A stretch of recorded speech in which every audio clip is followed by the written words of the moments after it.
to Questioning Scents with me, Matt. What we're going to do is we're going to look at another blind buy today. No surprise there. Funnily enough, another one of my successes. This is St. Dupont Oud and Rose. Now, this is, I mean, look at the bottle. You can see why I fell for that. I mean, it's stunning. I actually got another one of these as well, which is, I think it was called their Noble Wood, which I'll do another review on at a later date, which is also good.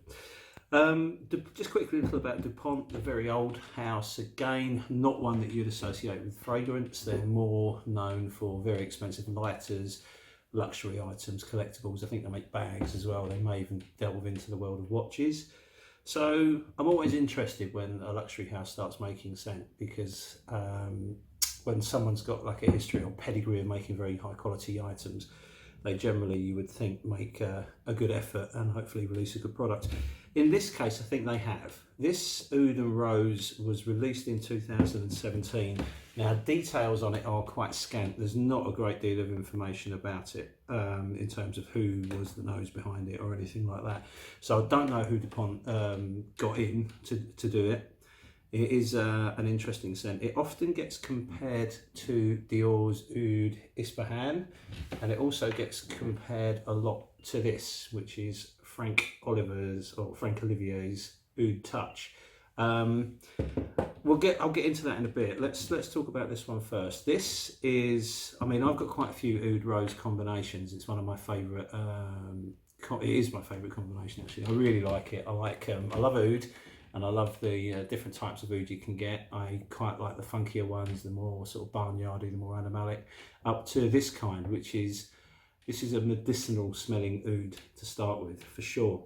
If we have a quick look at the notes, so you get an idea of what you're looking at. You've got lemongrass essence, lime, rose, geranium and citrus, sandalwood, patchouli, musk, vanilla and oud. Now, there's also vanilla saffron in there as well. This first thing I need to get across is this isn't a sweet scent at all. When you spray it, which I will do now, just to refresh myself, you get a heck of an opening. It's a real blast, and it's very, very green. Now, I was trying to describe this to Rich, the guy who helps me out and helps us out, basically put these videos out. I was trying to describe it to him, and the best thing I could say was, if you could imagine walking through a greenhouse with lots of green plants in there, but everything is being grown for the medical industry, you wouldn't be far off the opening.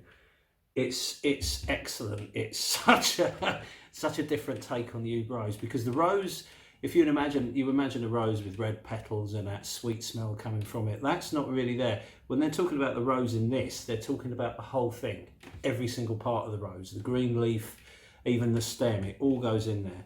And then what happens with this is it combines a real medicinal smelling oud with lime, and then you got the lemongrass, which somehow almost gives it a little bit of a menthol effect. I'm not sure how to describe it. It's not the lemongrass. You don't smell like a Thai curry or something like that, or something. You wouldn't be. It's not a culinary lemongrass, so it's in no way gourmandish of any way at all.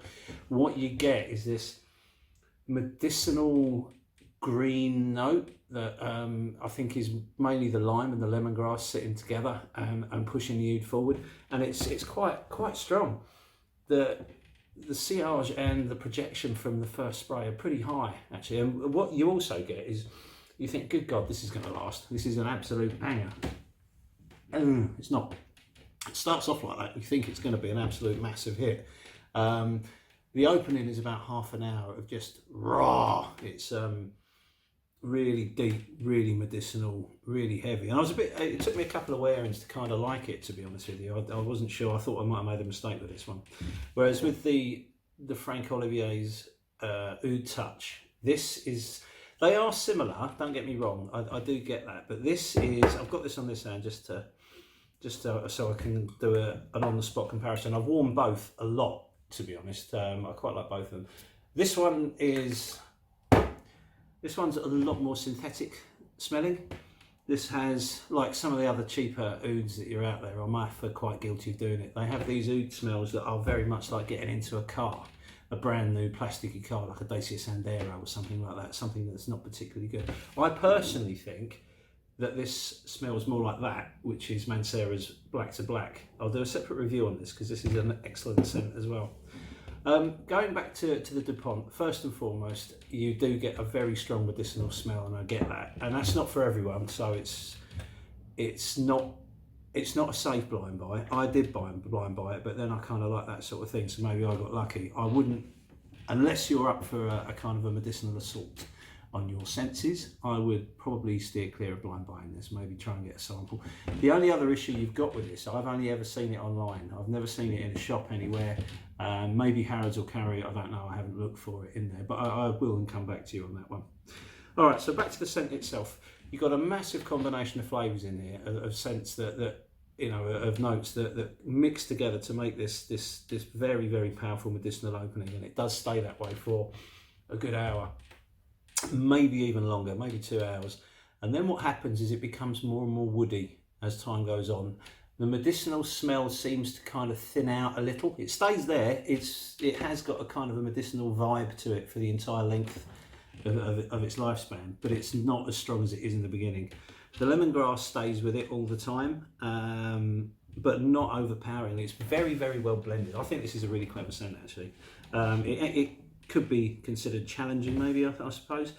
But as time goes by, maybe about by the third hour or so, it then becomes very much a woody, almost creamy woody scent, which is really, really nice, actually.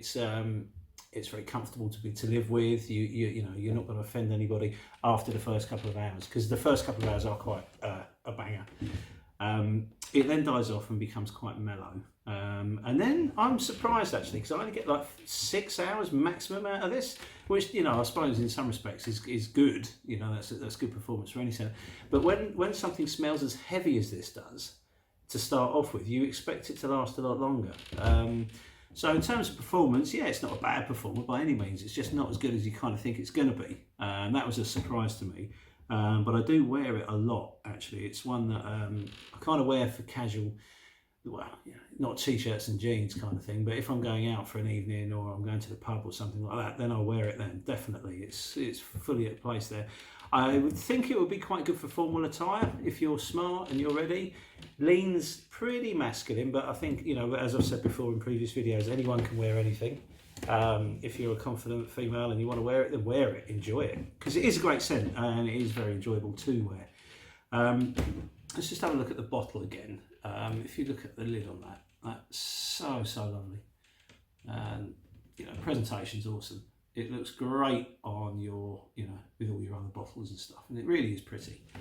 Blind buy worthy? No, I don't know. If you're into oud scents and if you're into sort of more challenging wares, yes. If you like a designer sort of frag, then steer well clear of it. It's not for you.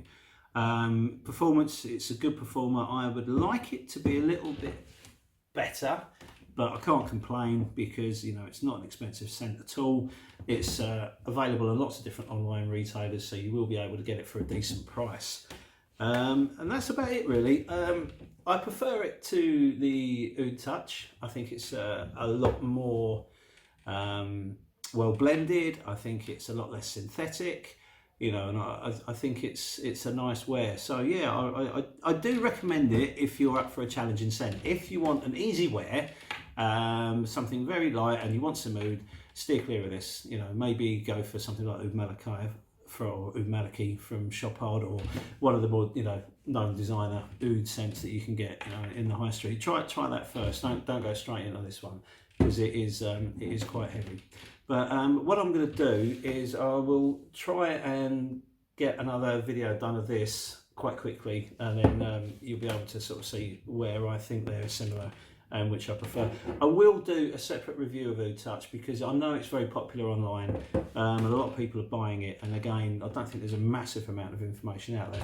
I will say just briefly on the Oud Touch, it's one of the better cheaper ouds, so it is worth looking at. But if you're in the market for this, try this first, because I think this is a lot better scent. So yeah, well, I hope that's been a help to you anyway, and if it has, you know, leave some comments, like, subscribe, and all the rest of it. And if you know, if it's of no interest to you, then it will be our little secret. So thanks very much for your time. Take care. Bye bye.